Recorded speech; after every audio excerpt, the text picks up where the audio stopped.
Welcome to the Kickstart My Franchise podcast. I'm your host, Tim Michaels.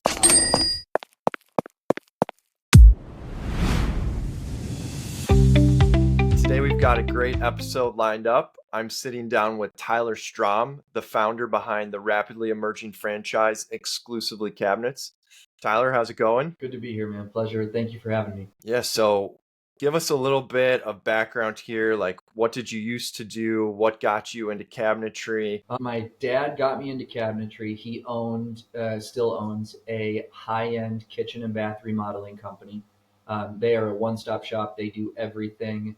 And, coming out of college, I bounced around. I ran a couple of bars and then realized that, maybe the construction industry was something I wanted to get into. And what we ended up doing was, my dad gave me, I think it was 50,000, and pretty much said, don't lose it. You can do whatever you want with it to start a business. Don't lose it. Took me all of 3 months to lose it all. And then I took out a mini loan or a loan on a very small house that I was living in at the time. And originally what we started to do is we wanted to be online. And I think that was the mistake we made with 50 grand. You don't have the ability, at least in our experience or my experience, you don't have the ability to truly market that product, to develop software and then market that software effectively. So we switched on the second go around, we switched to a brick and mortar operation. And in that operation, we sat, and I'll never forget sitting in a cubicle in one of my buddies' offices, and I had this little tiny cubicle in this office, and that's where exclusive, or what will become Exclusively Cabinets, started. But started in a little 10 by 10 cubicle, or 10 by 10 office, like 4 by 4 cubicle, and in 2014 we launched our first independent store in Novi, Michigan, and then have since then launched other corporate stores that we've seen a lot of growth with and a lot of success with. But yeah, I mean, what started in a 4 by 4 cubicle, has now become a design and distribution company for cabinets, and we ship cabinets everywhere from Michigan to Florida to Oklahoma to Oregon. So we can pretty much stretch just about anywhere. But it's funny when you think back to it as like losing the money and thinking like, all right, well, here goes nothing, and let's try this one more time, even though I failed miserably the first time. So it's bittersweet, but it's cool to see where we've come from where we started. Yeah, no, that's fantastic. I feel like every good entrepreneurial story has some initial failure, and I feel like a lot of people would just go back, get a normal job, but kudos to you for sticking it out and building something great here. The name seems somewhat self-explanatory, but maybe you can just go over what exactly does your company do?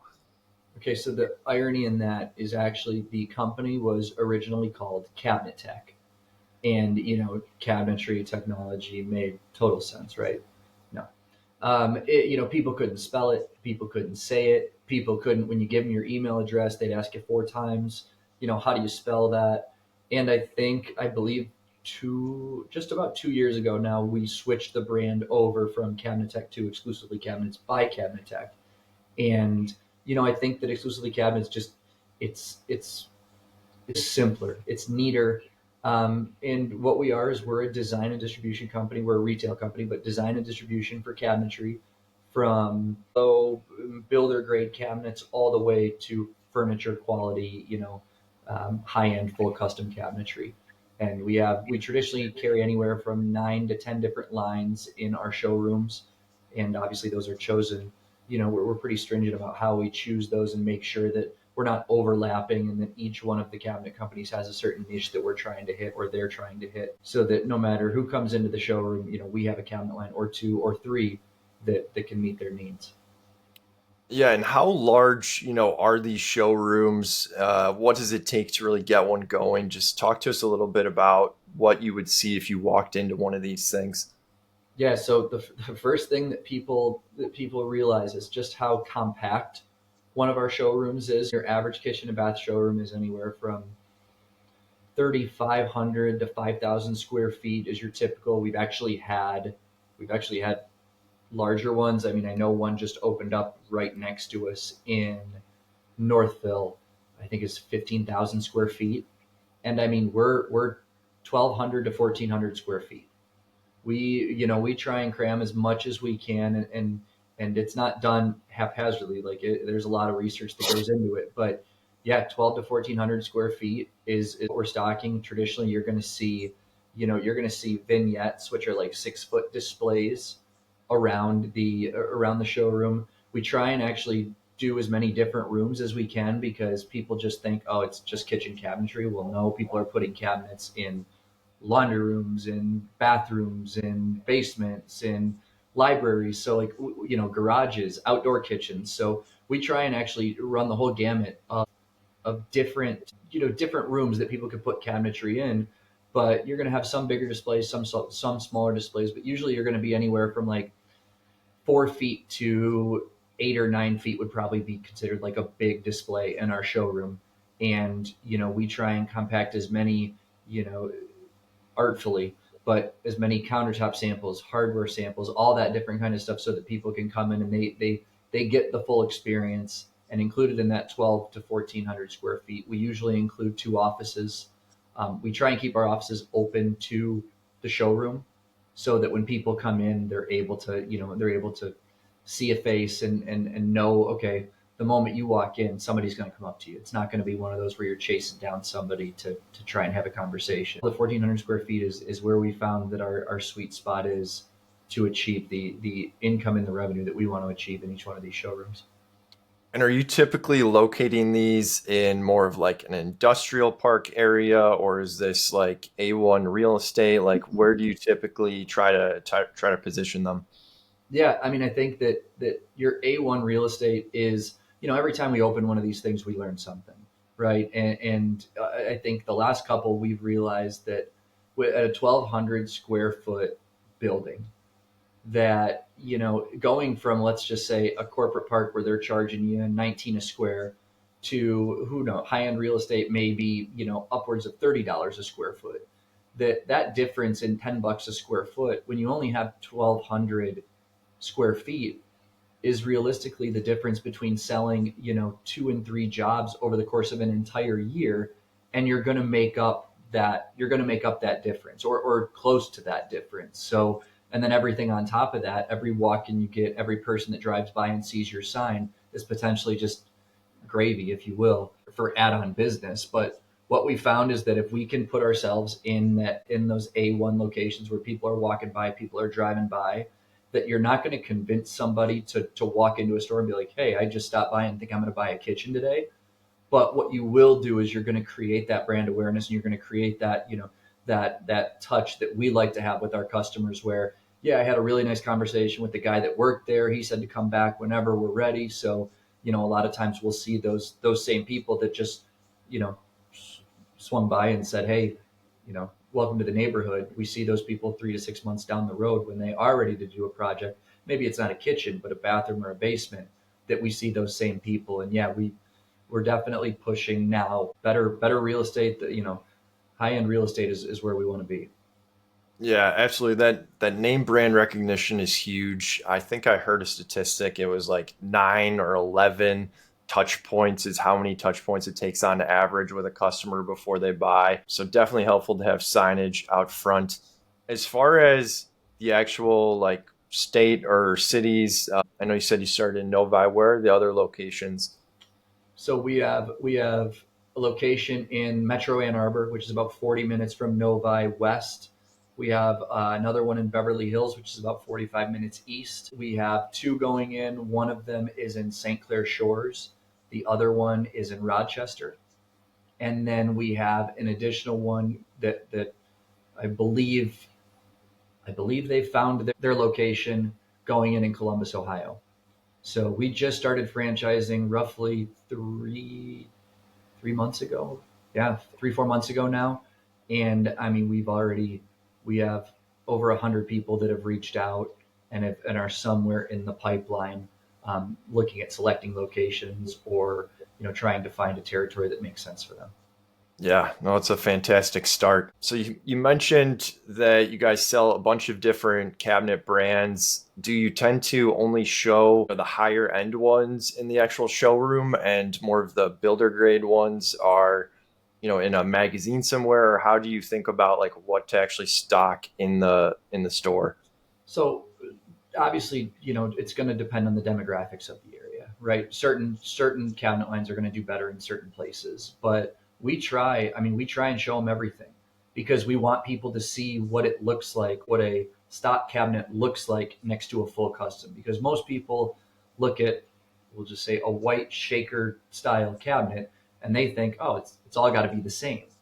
And when you actually put the cabinets next to each other and they open the drawers and they open the doors and they see how the construction is, as well as just like the quality of the finish in a semi-custom or a custom line versus a stock line, that's when people, they can create that differentiation in their mind or in their head that, okay, I see why this cabinet is two times as much. I see why this cabinet's 70% more. So no, we think that, there's a role for each one of these lines, and to be completely honest, with how much we do in like new construction, a lot of times people have a budget and they want to spend a little bit more in their kitchen where they think they're going to get more use. And then a lot of times they'll go in like laundry room or a basement bath or a third bath.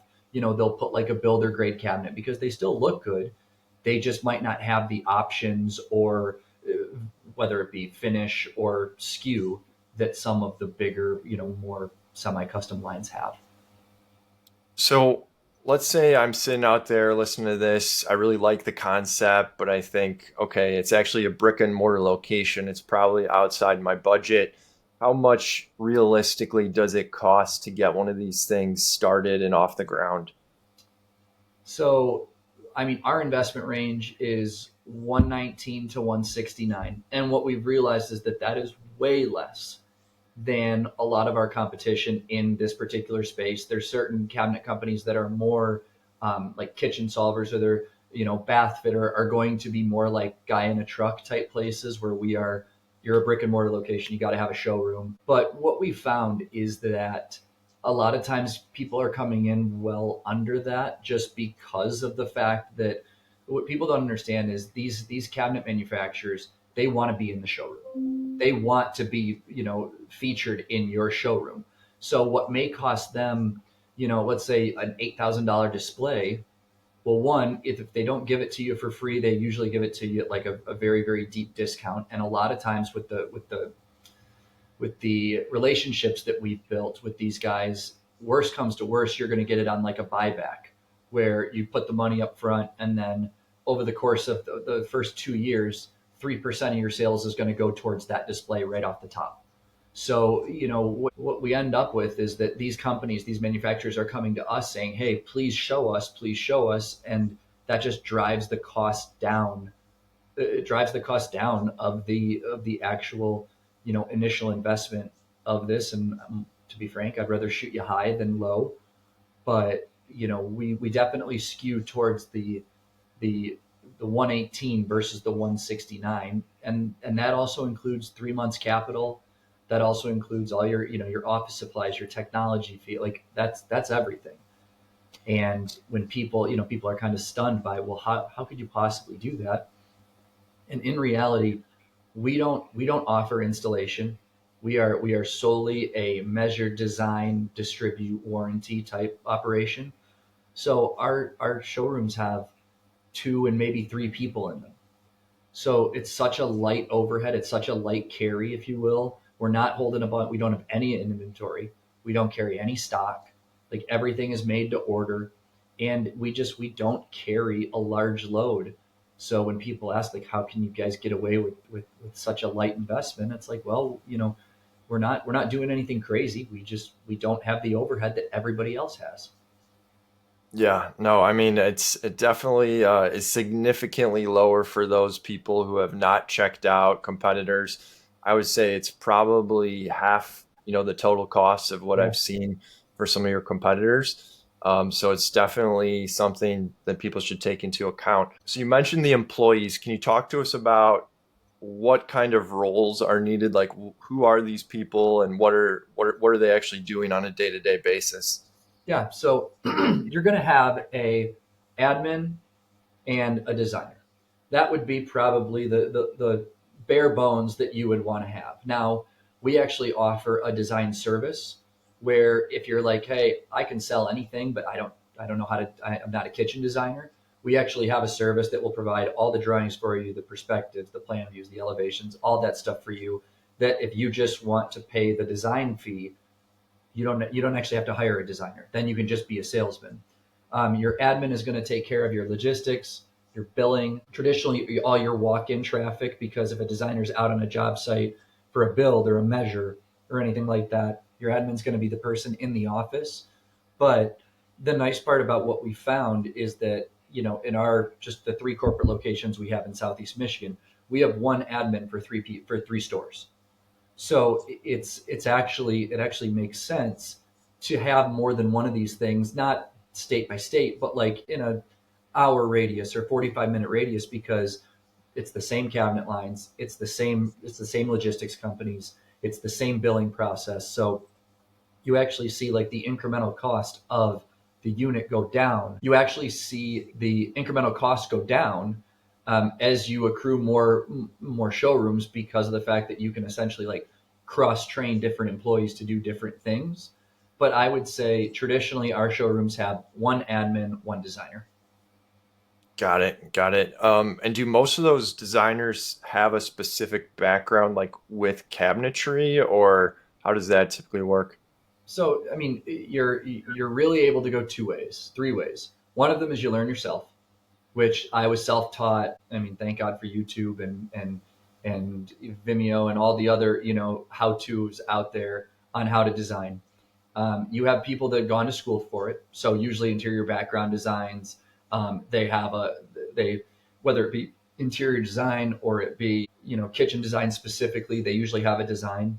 If you get a designer coming out of college, it's probably going to cost you a little bit less, but they might not have the experience that, let's say, somebody who's working for a competitor with 10 years experience has. The other thing is that person with 10 years experience, what we found is that builders and remodelers are incredibly loyal to their designer.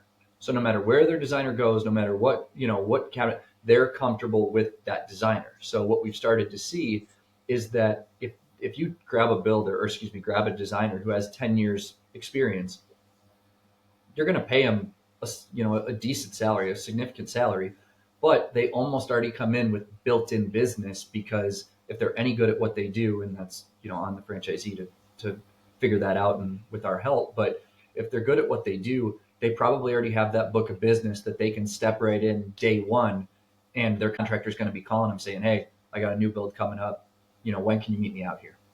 Hmm. Yeah, that's super interesting. So let's say I become a franchisee. What are my options as far as what my day to day looks like as an owner? So we do offer an absentee ownership. Realistically, what we've seen is that you can either take, if you want to be completely absent, you can be completely absent, but you're going to need to hire admin or a designer.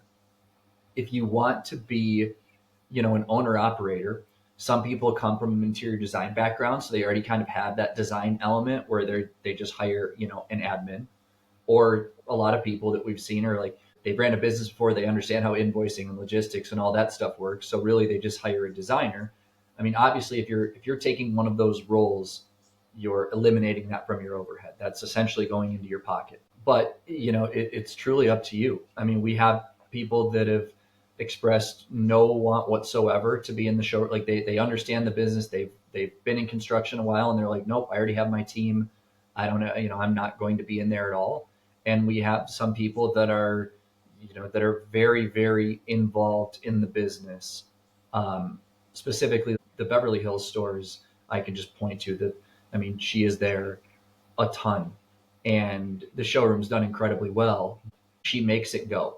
There's no doubt that it would not be the showroom it is if she wasn't there. And I think there's obviously different strokes for different folks, but I don't think there's a right or wrong answer if you want to use this as secondary income, or if you want to start to get into our industry and get into cabinetry. Can you talk a little bit about sort of the customer journey or a typical sales process as far as somebody comes in, they're interested in cabinetry all the way through like the install, like who's doing what and just what that looks like? Yeah. So traditionally, we're very similar to like what you would get at maybe not Home Depot, but your average kitchen and bath design company. Either you call us and we come out to visit you and do a consultation, or a lot of times what we've started to do, because what we've realized is that we're most productive, we're most profitable when we're in the showroom. So that what we've actually had people do is, we give them the full design guide as to like how to measure your space. Most people, 99% of people don't have an issue with this. We also utilize an AI program that all they have to do is download it onto their phone, and they take overlapping pictures of their space, and it actually maps out the space and gives us those measurements. So we ask that you come with measurements, and then you come with any type of inspirational stuff. So whether it be pictures from House, from Pinterest, from Google, magazine pictures, pictures of your friends' kitchens or baths or basements. Um, we ask that you come with those two things. Once you do that, we get started on design. Our design process is free. We offer free design for everybody that comes in, or whether we're going to them or they're coming to us. It's always free design. Once we have that design, a lot of times people are going to go back and forth. They want crown molding to the ceiling, or they want to put glass in this cabinet, or let's see what it looks like, with in black. All of that stuff we take care of. Once we're done with the design, there's two ways we can go. So one of the ways is depending on how custom it is, and we have people that want everything from like hand carved lion heads to African mahogany cabinets that they saw somewhere on a magazine, and they can't have anything else. For those types of people, we're going through the traditional way of doing business. We find a line or two that we can put them in, we give them a price back, and we work the traditional way. For everybody else, we've developed a software program that actually just won an award for global recognition for innovation in cabinetry. And what we call it is the Expedia for cabinets. And what it essentially does is, once we give them that design and they're happy with the design, we input it into our system, and then we send them a link. They click on the link, and what they're actually able to see is like almost like an Expedia readout of all the different door styles we offer and how much their space, kitchen, bath, basement, costs in each one of those cabinets. So they can truly shop based on budget, not necessarily based on the traditional way of doing things, which is, they get that quote back for the African mahogany, and they find out that their kitchen's $85,000, and they're like, no, I can't afford that. We gotta backtrack. So with this, there is no real backtrack, because you see everything from your $5,000 kitchens to your $55,000 kitchens, and everything in between. So the customer doesn't really feel that inclination to go anywhere else, the same way we don't really feel inclination once you visited a Trivago or Expedia or a Kayak. You're not checking all those different sites. You're going to Kayak, you're selecting your flight from Detroit to Orlando, and you're seeing which makes the most sense. But most people, once they see a price aggregator, which is what this is, they don't really feel the need to go anywhere else, because they feel like, okay, this is enough options. I can choose one or the other. Or, you can filter by color, and you can look at all those white shakers and see all of those doors that look exactly the same from the outside. But obviously, the quality of the cabinet changes based on the manufacturer that you're going with. So once that's done, we've partnered with different installers and contracting companies in our area. And I always get this question, which is, do people walk away because they don't have, you're not a turnkey service. You don't sign on the dotted line and everything is taken care of. And the answer is yes. Like, we do have people that will walk away because they want to handle everything. But what we've seen with the DIY boom, especially, what we've seen is that people are willing to save that 25, 30% even, to write a check to a general contractor, and then to write a check to a cabinet company, and then to write a check to a countertop company, and do all this stuff individually, but know that they're saving money on, and a significant amount of money on the whole, because they're not paying somebody to organize the product or organize the project. They're doing the organization. So what we've found is that when we go out and we open a new store, we tell the people, hey, go visit 5 or 6 different trim carpenters, remodeling companies, installers, all that type of stuff. Go visit them in your area, And instead of asking them to buy cabinetry from you, go to them and say, look, we have a showroom that does anywhere from 100 to 150 jobs a year. We don't have anybody to install them. Would you be interested in installing or being a preferred installer for us? Every time they're, who's turning down business right now. So every time they're, yeah, we'd love to. Here's a bunch of my cards. And what we found is that we've tailored this process so we're so easy to work with that once that contractor has used us, once, twice, three times, a lot of times now the person that's calling them asking for a construction company, they're coming to us for cabinets without us even saying anything because we've already created that relationship that is beneficial to both of us. We have a great installer that works well, and they have a great supplier that stands by their product and goes way over and above what we've seen in our industry from a warranty standpoint or just a service standpoint in general. That makes a lot of sense. Very smart. Just to make sure I fully understand what you said.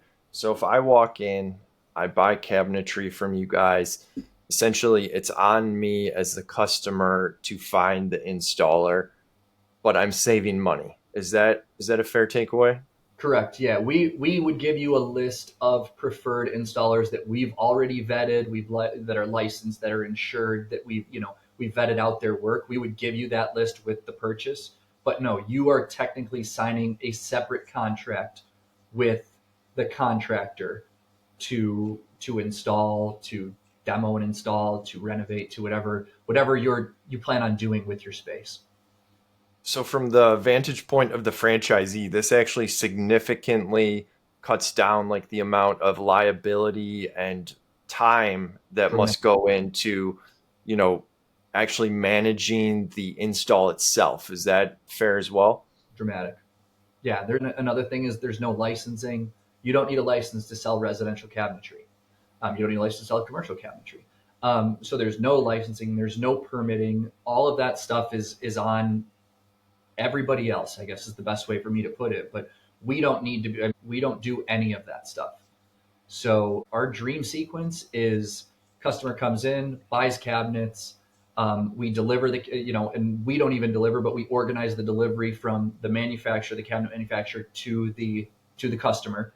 And if there's any issues with anything, we take care of it. But once that truck delivers those cabinets into the house and we did our job in terms of the measuring and the ordering and all that, we never hear from them again I unless love it's the city. positive like you or whatever it is. But yeah, we don't deal with oh my painter screwed up the cabinets. I'm sorry. I mean, we'll be more than happy to help you because that's kind of the service that we are. But legally, I don't have to do it. Like legally, that's not our job. If you bought a appliance that's different from the one that you showed us in spec, I'm sorry. Like I can help. I can try and help in any way I can, but you know, that's not my burden to concern myself with. Yeah, no, that's fantastic. As somebody who owns a home services business, I know dealing with subcontractors can be a real headache at times. Yes, So that's sir. a huge, huge selling point. When somebody looks at your item 19 earnings claim, can you give a high level overview of sort of what they should expect to find in there? Yeah.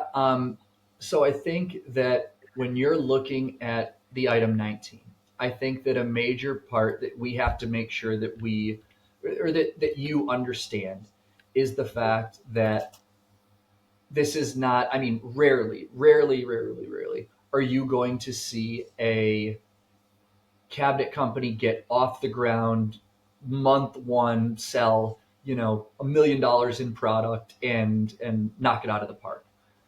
That's just not going to happen.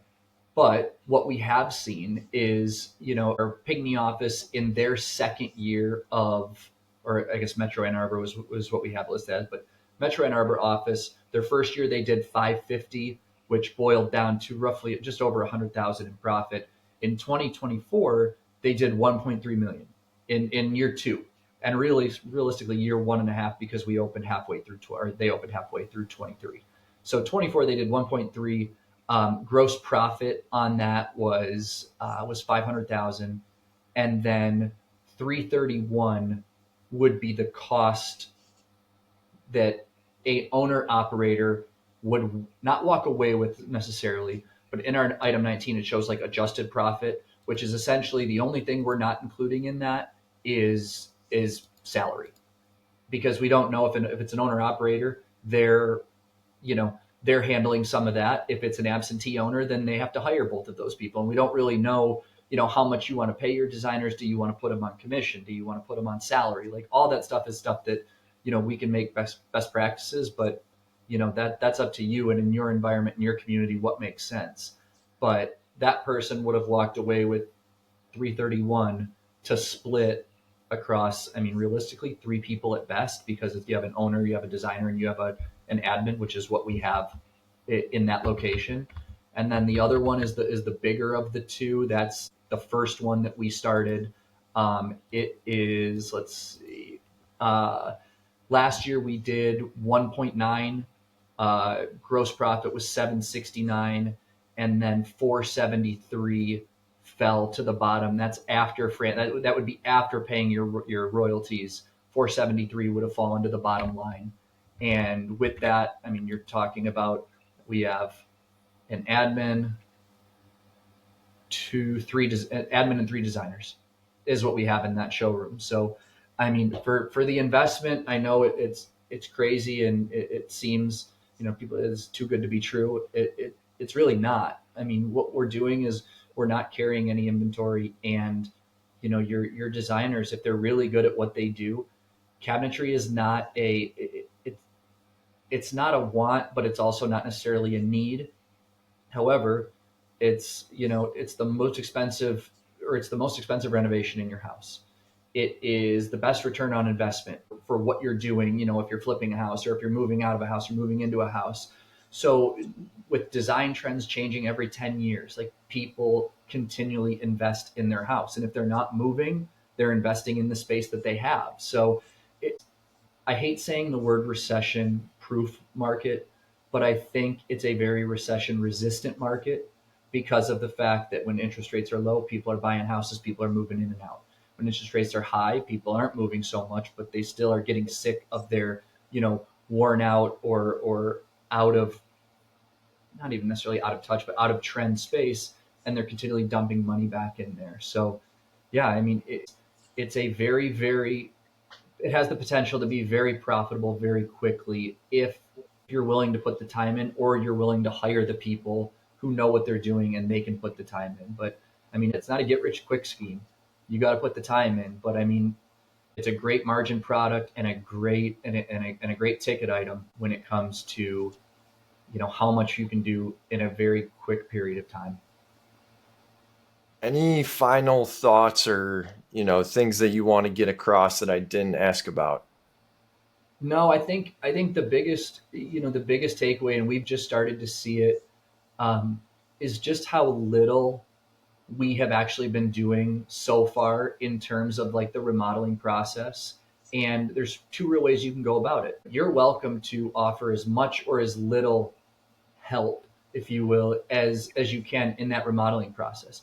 If you want to help them, I mean, when you're getting new cabinets, you're getting hardware, you're getting countertops, you probably need somebody to install them.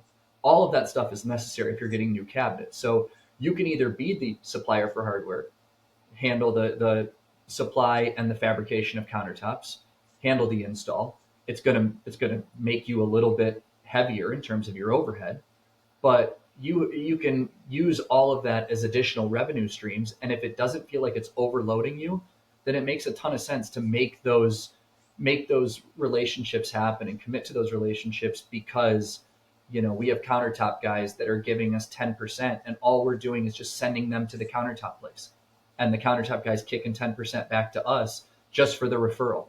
We have the same thing with our hardware.